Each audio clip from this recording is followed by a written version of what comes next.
बोला। सुनी सुनावा। कहीं जाता नहीं का? नहीं तो कोनो काम बा का हो? हाँ बोला का काम बा? सुनी सुनावा। तानी चाहला राजा भीम के नगरिया। चला राजा भीम के नगरिया, तानी चला राजा भीम के नगरिया। जल्दी टिकट कटाइला ये साइया, जल्दी टिकट कटाइला ये साइया। तानी चाहला राजा बाबा। तानी चाहला राजा भीम के नगरिया। चला राजा भीम के नगरिया, तानी चला राजा भीम के नगरिया। अच्छा तो भीम जी के मेला घूमे के बा। हाँ सुना। सुनाई। चला पूजा रानी, बाबा। चला पूजा रानी भीम के चरानिया। चला पूजा रानी भीम के चरानिया, चला पूजा रानी भीम के चरानिया। जल्दी चल न त छूट जाई गाड़िया, जल्दी चल न त छूट जाई गाड़िया। चला पूजा रानी, चला पूजा रानी भीम के चरानिया। चला पूजा रानी भीम के चरानिया, चला पूजा रानी भीम के चरानिया।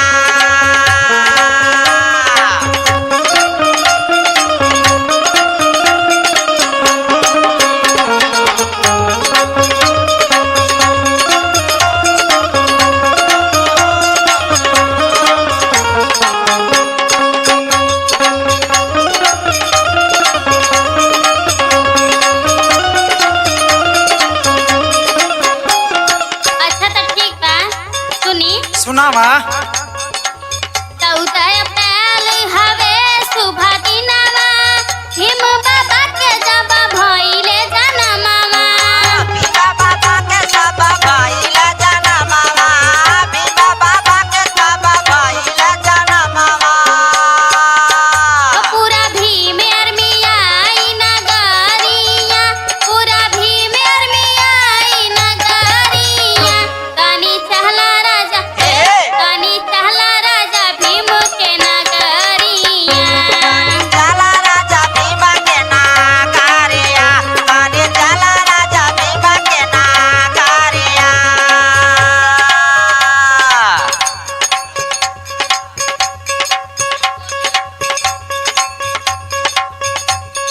अरे तो पूरा बहुजन के भी बुला लिया, ठीक है। अरे ठीक है सुना। सुनावा। भीम जी के जयंती बयाई बहुजनवा, बाबा साहब के सब पूजी है चरणवा। बाबा साहेब का सब पूजे है चरण, बाबा साहेब का सब पूजे है चरणवा। मन बात नहीं करा मन मानिया, मन बात नहीं करा मन मानिया। चला पूजा रानी, चला पूजा रानी भीम के चरानिया। चला पूजा रानी भीम के चरानिया, चला पूजा रानी भीम के चरानिया। अरे तो चिंता मत करी, सब जाना तानी हम। सुनी सुनावा।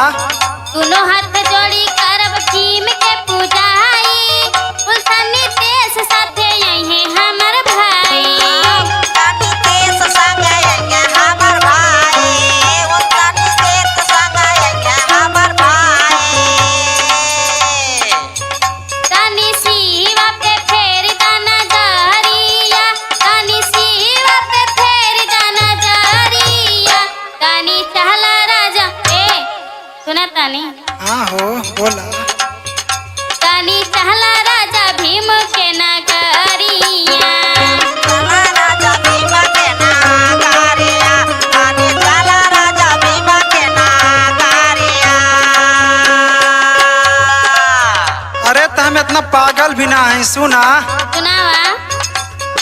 केक कटवई है साथ मिथुन बाई, घर परिवार साथ आई है भौजाई। घर परिवार साथे आइया भौजाई, घर परिवार संगे आइया भौजाई।